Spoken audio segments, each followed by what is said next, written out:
esta noche Él ha pedido que quiere estar cerca del pueblo. Y quiere predicar ahí, porque quiere estar cerca de las ovejas. Quiere oler a ovejas. Por eso quiere estar en medio de las ovejas. Porque si no, no somos pastores, si no olemos a ovejas. Que el Señor les bendiga. Amén. Una vez más, bienvenidos a este lugar. Y que el Señor nos bendiga a todos. Como dijo la pastora, a mí me gusta estar cerca de la gente. Soy pastor ya por 45 años. Y no hay pastor sin ovejas. Y el pastor tiene que ser reconocido porque anda pasado a olor a ovejas. Y cuando ustedes me colocan ahí arriba, los veo muy distantes. Y además, las 2 noches anteriores no me dejaron ni leer la Biblia porque no había luz. Y después descubrí que había que reclamar, había que pedirlo y la luz se hacía, ¿no? Como anoche. Pero ya estamos aquí. Mis hermanos, yo traía ya el estudio preparado para esta noche, de acuerdo a lo que el pastor Ricardo Bazán me había solicitado, ¿no? Sobre el compromiso, o mi compromiso de unidad. Pero mientras estaba aquí, mirando a esas chicas, a esos chicos cómo danzaban y los otros cómo tocaban, Dios me guió a compartir con ustedes algo más personal. No me he parado porque ando bien molido, ¿no? ¿Usted entiende la palabra molido? Bien golpeado, ¿no? He andado por mucho tiempo con muchos dolores en el cuerpo, los músculos muy apretados, endurecidos. Hoy día la pastora me enfrentó con una aplanadora, ¿no? Que me trabajó por todos los lados, esta muchacha, y estoy bien molido, pero relajado al mismo tiempo. Y lo peor es que mañana sigue, dijo, ¿no? Así que 1 hora más, pero me voy a ir renovado a la casa. Ustedes saben, yo vengo de un país frío y aquí estoy acalorado, ¿no? Con demasiado calor para nosotros, pero contento, que es lo importante, ¿no? Así que Dios nos bendiga. Mire, hay mucha gente que se lamenta, sufre, porque no tiene un testimonio grande de aflicción, de tristeza que contar. ¿De dónde lo sacó el Señor? Si usted nació en un hogar cristiano y desde ahí fue llevado a la iglesia y usted conoció al Señor y se comprometió con Él y está en la iglesia, a veces cuando escucha lo que el Señor ha hecho en la vida de otros, probablemente usted tiene un poco de sufrimiento. Mire, yo no tengo nada que contar. Eso es lo que pasaba conmigo. Yo no tengo mucho que contar. Pero después el Señor me hizo entender, tú tienes mucho más que contar que estos.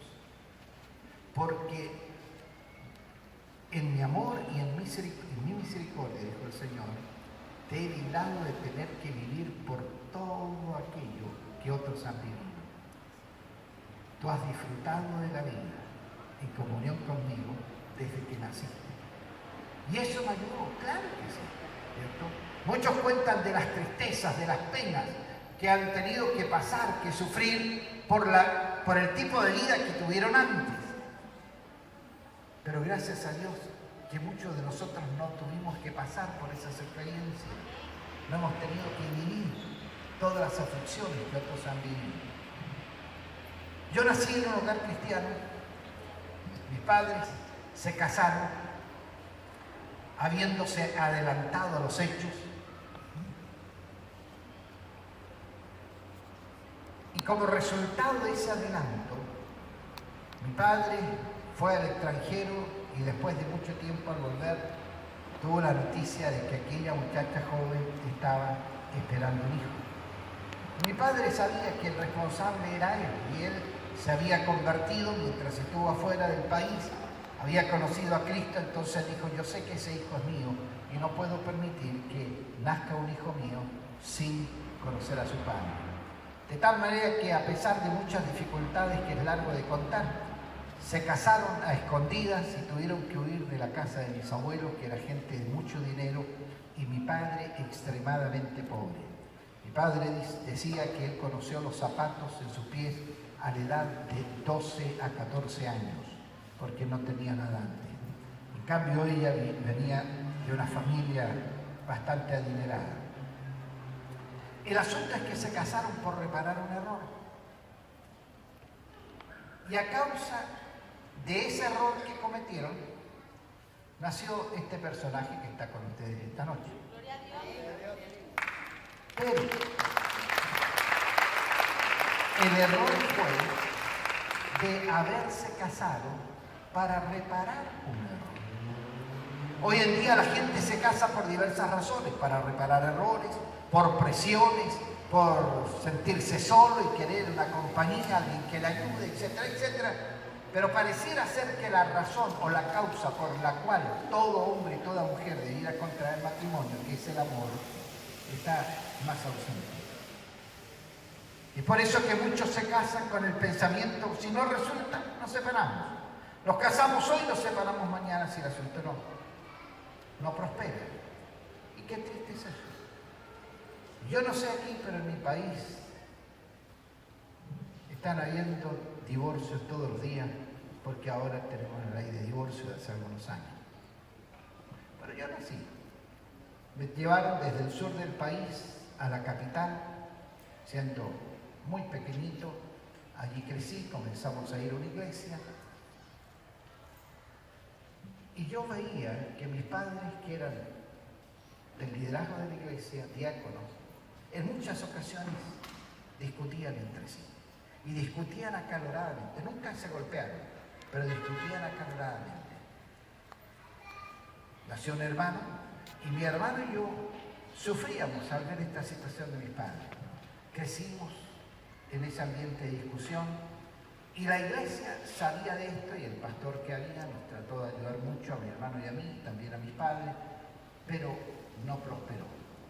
Muchos de los hermanos, aún del liderazgo, no fueron lo suficientemente fieles al Señor, respondiendo al llamado de Dios para ser instrumentos de bendición. Se transformaron en instrumentos de crítica. Miren los servidores, miren los diáconos, ¿no?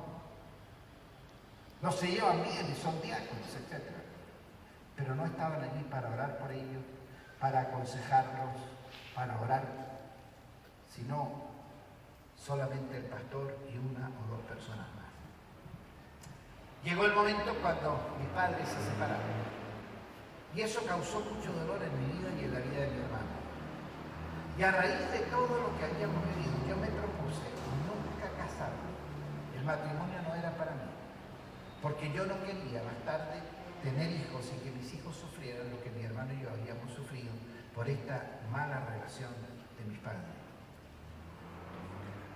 Y me transformé, simplemente siendo cristiano, en un Don Juan, que no me enorgullece para nada. No sé si usted conoce la expresión aquí. Don Juan es una persona que anda enamorando a una y otra chica, es como picaflor, pica por aquí, pica por allá, ¿cierto?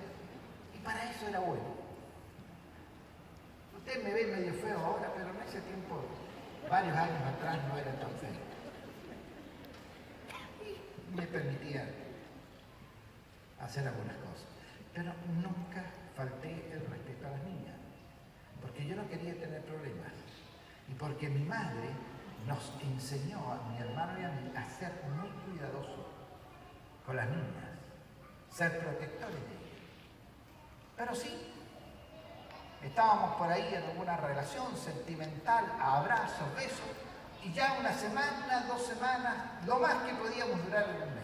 Porque cuando la cosa se comenzaba a poner media seria, yo buscaba cualquier pretexto para terminar esa relación, pero a mí no me iban a casar. Hasta que conocí a una muchacha que también quise enamorarla y no me aceptó. Y yo no estaba acostumbrado a eso, insistí, ¿no? Y yo dije, el que la sigue, la consigue. Esta no me va a decir que no. Una muchacha de la iglesia, no hubo caso. Hasta que un día, después de como de 3 o 4 meses de insistencia, ella me dijo, mira, vamos a probar, pero a la primera que me hagas, te mando a cambiar. Recibir un golpe así, yo no quería. Le dije, no, yo nunca me han desechado. Yo que terminar. Así que me propuse portarme lo mejor, hasta encontrar la ocasión de terminar. Pero el problema es que me fui enamorando con el tiempo, hasta que, para cortar la historia, nos casamos. Ella tenía un llamado de Dios, yo también, y fuimos a estudiar juntos al seminario. Ya estamos en el ministerio pastoral, como he dicho, 45 años, recorriendo diferentes partes del país y fuera del país también. Estudiamos en Chile y estudiamos fuera del país. Y siempre algo golpeó mi corazón, por la experiencia que había vivido en relación con el problema de mis padres. La falta de unidad dentro de la iglesia, que es el cuerpo de Cristo. Y yo hice un compromiso con Dios. Señor, cuando yo te acepté a ti, creyendo que tú eras hijo de Dios, que moriste por mí para ser salvo, y te invité a que vinieses a mi vida para tomar el control de ella, yo hice un compromiso de fe y de fidelidad a ti. Y en ese compromiso que hice hay muchas cosas que también están involucradas. El trabajar por la unidad de tu cuerpo, la unidad de la iglesia. El trabajar por la unidad de los creyentes. Así pues, desde que prácticamente nos iniciamos en el ministerio, en las diferentes ciudades del país donde yo estuve ministrando por unos años, formamos la agrupación de pastores evangélicos de la ciudad. Y eso nos ayudó. Aprendí mucho. Mientras era pastor de una iglesia bautista, de la primera iglesia bautista en el sur, en la ciudad de Valdivia, me hice muy amigo del pastor de la iglesia metodista pentecostal, que era un hombre anciano, y a él le gustaba leer. Entonces venía continuamente a mi oficina pastoral para pedirme que le prestase libros de teología, libros cristianos. Y compartimos mucho. Un hombre que me ayudó, me aconsejó de muchas maneras. Al año, ese pastor murió. Y el obispo de la iglesia metodista pentecostal trajo a un pastor y la congregación no lo aceptó porque era muy joven. Ellos estaban acostumbrados a tener un pastor ya adulto, anciano. Entonces con un joven no iban a andar bien. Lo rechazaron. El obispo se fue y después regresó con otro mayor, de mayor edad. Y la iglesia dijo no, porque ya hace poco se nos murió el pastor que teníamos, que era un hombre anciano, ya viejo, y ahora nos traen a otro viejo, otro anciano. Pronto vamos a quedar sin pastor de nuevo, entonces no queremos eso. El obispo se enojó porque no tenía otro pastor para ellos en el momento. Entonces, después de varias conversaciones, el obispo les pregunta, bueno, ¿y qué voy a hacer ahora? Porque la iglesia se dividió. No podemos permitir que la iglesia se siga dividiendo por falta de pastor. ¿Qué vamos a hacer? Y los hermanos que quedaron en la iglesia dijeron, bueno, la única forma de poder solucionar esto es pedir al pastor de la iglesia bautista que él nos atienda, que él nos pastoree, hasta que el Señor nos provea del pastor que nosotros necesitamos. Imagínense un pastor pentecostal con las glorias a Dios, la aleluya, la danza y todo eso, en una iglesia, llamar un pastor bautista tradicional en ese tiempo, él anduvo con problemas estomacales por un buen tiempo. Le costó aceptar, pero al final le dijo a los hermanos, bueno, vamos a hablar con ese pastor. Fueron a hablar y el obispo no habló ni una palabra, hablaban los hermanos. Pastor, nosotros sabemos que usted fue muy amigo del pastor que falleció, el pastor, y él lo invitó muchas veces a predicar, está estado con nosotros, etcétera, etcétera. Necesitamos que usted nos atienda, que usted nos pastoree hasta que Dios nos provea el pastor que necesitamos. Bueno, yo pedí un tiempo para orar porque me pidió de sorpresa y Dios confirmó que Él quería que yo pudiese estar con Él. Y así lo hicimos. Más o menos estábamos separados 10, 12 cuadras y yo terminaba el culto en el templo bautista y los primeros 3 meses corría literalmente solo para llegar allá a atender a los hermanos, que ya hacía como una hora que estaban cantando, orando, etc. A los 3 meses ya no iba solo, iba un grupo conmigo. A los 6 meses ya el grupo era mayor. Y a los 6 meses hasta mi señora corría conmigo para llegar al culto allá. Y a los pocos meses más terminaba el culto en el templo bautista. Y el 90-95% de la gente se trasladaba al templo metodista pentecostal para continuar el culto allí, que era una fiesta de Dios. Allí aprendí con los hermanos pentecostales chilenos a levantar las manos y a decir gloria a Dios. Aprendí a danzar, aprendí a conocer al Señor de otra manera y eso provocó muchos cambios en mi vida interior. Aprendí a conocer al Espíritu Santo no de oídas, sino por una vivencia también personal. Porque le podía hablar mucho del Espíritu Santo, quién era, lo que hacía, etc. Pero nunca lo había sentido como lo sentí estando conmigo. Y eso me llevó a mantener ese compromiso que una vez hice. Señor, mi compromiso contigo es luchar por la unidad de tu iglesia, la unidad de tu pueblo. La oración de Jesús me marcó desde el comienzo. Juan capítulo 17, que hemos ya visto estos días. Y hoy lo vamos a leer porque tengo mejor luz que los otros días. Cuando Jesús dice lo siguiente, versículo 21. Te pido que todos sean uno, así como tú y yo somos uno. Es decir, como tú estás en mí, Padre, y yo estoy en ti, y que ellos estén en nosotros, para que el mundo crea que tú me enviaste. Les he dado la gloria que tú me diste, para que sean uno, como nosotros somos uno. Yo estoy en ellos y tú estás en mí. Que gocen de una unidad tan perfecta que el mundo sepa que tú me enviaste y que los amas tanto como me amas a mí. En el mismo Evangelio de Juan, en el capítulo 13, verso 35, dice de esta manera, 13:35. El amor que tengan unos por otros será la prueba ante el mundo de que son mis discípulos. El amor que se tengan unos a otros será la prueba, la muestra de que son mis discípulos. El más grande problema que yo he descubierto, como dije anteriormente, es trabajar por la unidad del cuerpo de Cristo a nivel interdenominacional. Una sola congregación no puede conquistar una ciudad.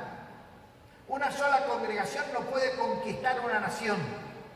Lo que va a conquistar una ciudad para Cristo, lo que va a conquistar una nación para Cristo, es la iglesia de Jesucristo. Y la iglesia de Jesucristo no tiene parcelas, no tiene banderas particulares. La iglesia de Jesucristo está integrada por hombres y mujeres que han reconocido su necesidad espiritual y han llegado también a reconocer y aceptar a Jesucristo como Hijo de Dios y Salvador personal. Y han puesto su vida en las manos de Dios, entregándole a Él todo el control y la autoridad sobre sí. Esta es la iglesia. Y la iglesia de Cristo son los pentecostales, los asambleístas, los bautistas, los aliancistas, etc. Todos aquellos que confiesan que Jesucristo es el Señor para honra y gloria del Dios Padre. Que han sido lavados por la sangre del Cordero y sellados por el Espíritu Santo de la promesa. Esa es la iglesia. Y esa es la iglesia que saldrá para conquistar. Esa es la iglesia que saldrá para tomar posesión en el nombre del Señor en las ciudades y en las naciones. Pero esto no se ha logrado porque la iglesia no ha podido trabajar en la unidad. En mi país estamos, la gran mayoría de los cristianos evangélicos, avergonzados, porque tenemos ya más de 100 años de historia evangélica en Chile. Es el único país en Latinoamérica que tiene las facilidades que Chile tiene. Cualquier grupo puede salir y predicar en las calles. Cualquier grupo puede salir y hacer el culto en la plaza, en cualquier lugar, sin tener necesidad de pedir permiso. Cualquier grupo puede salir, cantar, danzar en la calle sin problema. No nos persiguen, no nos prohíben proclamar nuestra fe, etcétera, etcétera. Tenemos la libertad.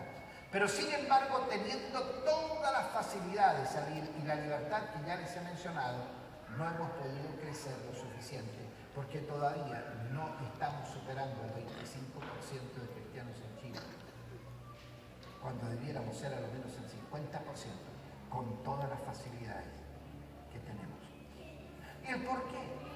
Porque la Iglesia no ha aprendido que tiene que estar unida para cumplir cabalmente con el propósito para el cual el Señor la estableció en la tierra, que fue primero adorarle a Él en unidad y dos, para extender su reino sobre la faz de la tierra. Recuerde usted que Mateo 28, los últimos versículos, dice: por tanto, id y proclamad el Evangelio. El problema es que en muchas ocasiones parece que hemos leído mal, y en vez de leer por tanto id, estamos leyendo por tanto venid.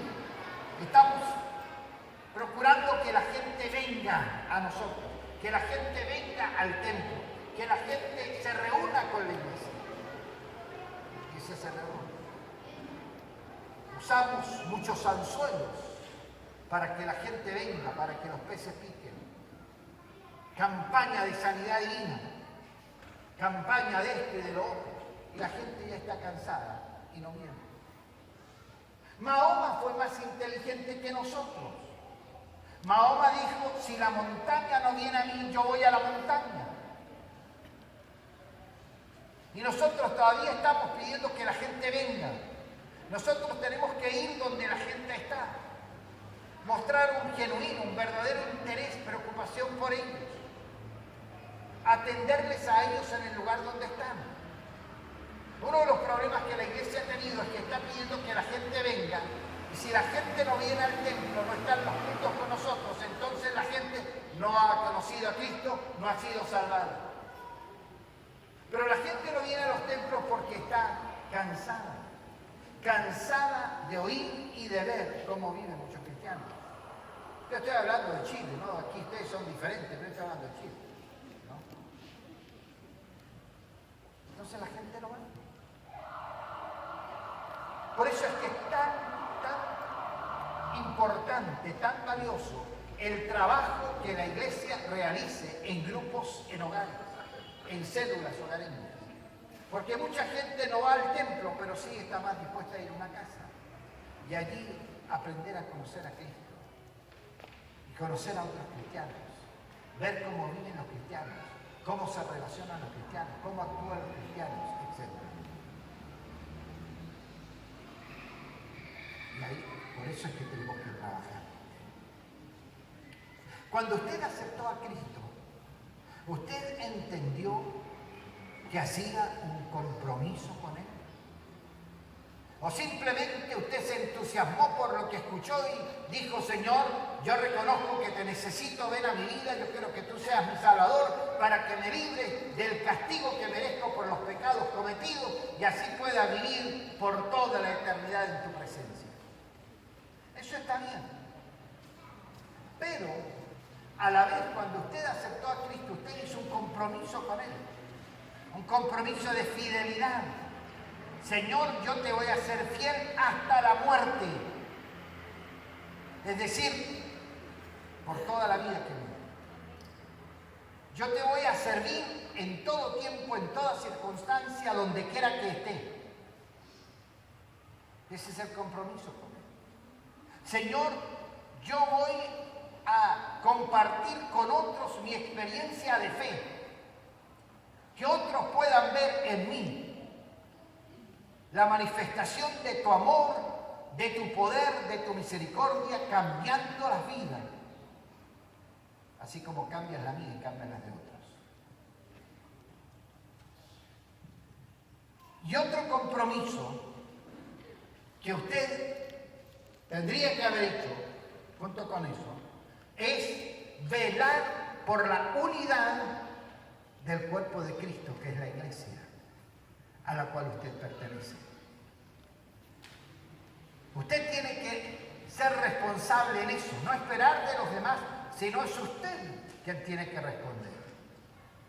Cuidar que el cuerpo se mantenga unido para realizar un servicio efectivo y activo en favor del Señor. ¿Qué es lo que impide mantener la unidad en la iglesia local, en la congregación local, en Chile? Porque ustedes tienen una cara de santo que es muy diferente a lo de allá. La crítica. Estamos criticando al otro, cómo vino, cómo no vino. Lo criticamos si es flaco, si es gordo, si es alto, si es bajo, si vino con corbata o vino sin corbata, etc. Criticamos, o nos criticamos continuamente unos a otros. No atendemos a la gente, porque esperamos que los demás nos atiendan a nosotros, pero no nosotros nos preocupamos por atenderlos a ellos. Se critican. ¿Por qué? Porque este está danzando y ¿por qué la pusieron en primera fila y no la pusieron en la fila de atrás? Cuando se les desarma un poco el pandero y todo, tendría que estar atrás. Cosas que no edifican, que no unen, que no bendicen. ¿Por qué? Porque la iglesia ha descuidado el estudio de la palabra de Dios. Cuando la iglesia estudia la palabra y conoce la palabra, la iglesia funciona de forma diferente. Porque la Biblia nos enseña a amarnos unos a otros, como dijimos ayer, a perdonarnos, a considerarnos el uno al otro. Ella es más valiosa, ella es más valiosa que yo. Y eso me motiva a apoyarme, a ayudarme en lo que sea posible. Nos olvidamos de la regla de oro que establece Jesús en Mateo 7:12, que lo parafraseo de esta manera. No hagan con otros lo que no quieren que hagan con ustedes. O dicho de otra forma, traten, atiendan a los demás como quieren ustedes ser atendidos, ser tratados por los demás. Pero nos cuesta eso, porque nos consideramos nosotros personas necesitadas, hasta pensamos que somos mejores que otros y por eso los demás tienen que servir. No nos estamos reconociendo, no nos estamos atendiendo, no nos estamos sirviendo. Y el diablo sabe sobre esto. El diablo no puede leer sus pensamientos, lo que usted piensa. Solamente Dios puede hacerlo. Pero sí el diablo escucha, observa y sabe lo que hay. Por lo que usted dice y por lo que usted hace. Y él entra y él actúa fuerte, poderosamente, para sacar provecho de esa situación.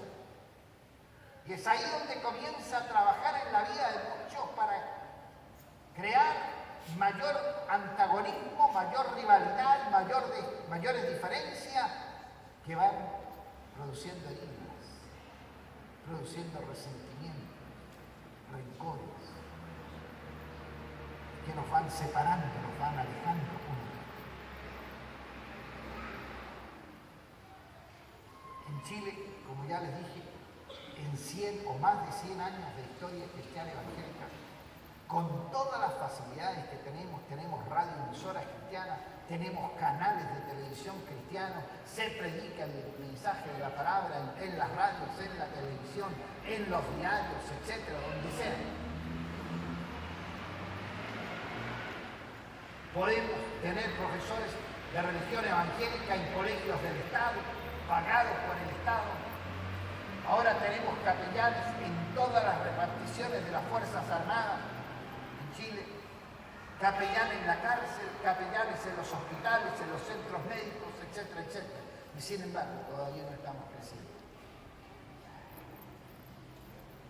Por estas rivalidades, por estas discordias, por esta falta de aceptación del uno para con el otro.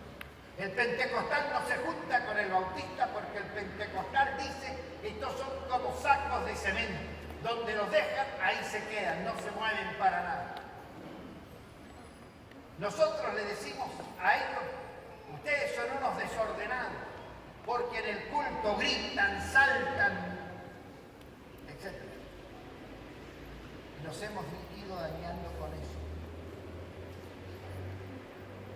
Yo nací en una iglesia bautista tradicional.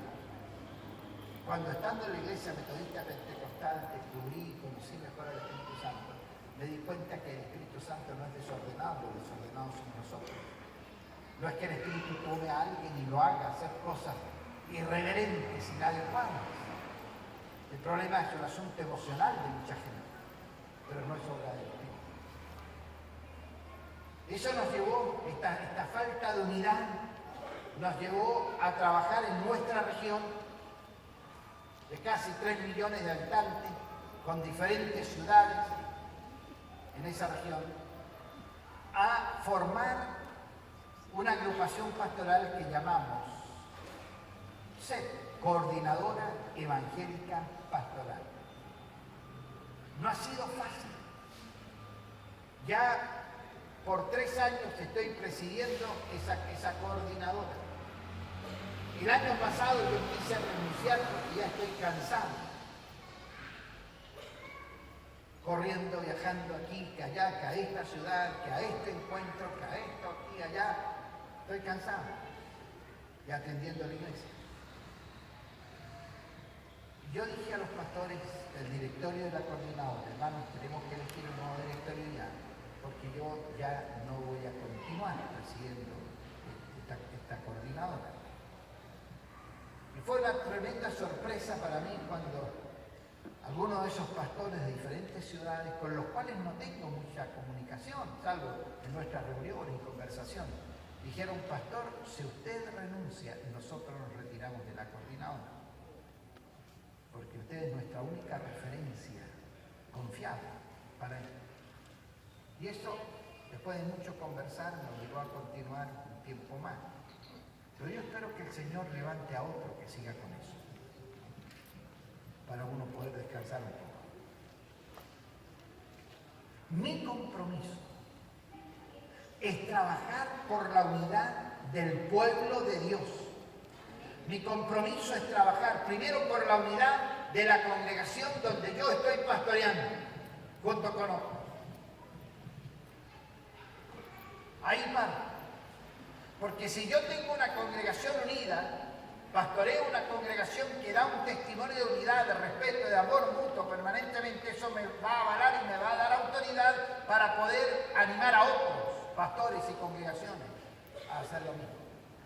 Pero también mi compromiso es trabajar para que el pueblo de Dios a nivel nacional pueda unirse. Porque cuando el pueblo de Dios se une, cosas grandes suceden. Cosas tremendas acontecen, porque cuando el pueblo de Dios, la iglesia de Dios está unida, el poder de Dios se manifiesta en la vida de su pueblo. El Espíritu Santo vive entristecido en la iglesia. Vive entristecido porque no estamos respondiendo a las demandas del Maestro. Porque no le hemos permitido a Él tomar el control y ejercer autoridad para la dirección de la iglesia. La iglesia ya no hace lo que el Señor quiere, sino lo que ellos quieren. Vuelvo a repetir, estoy hablando de mi país, porque ustedes no lo conozco lo suficiente. Si algo les llega, como dice el chavo por ahí, es pura casualidad.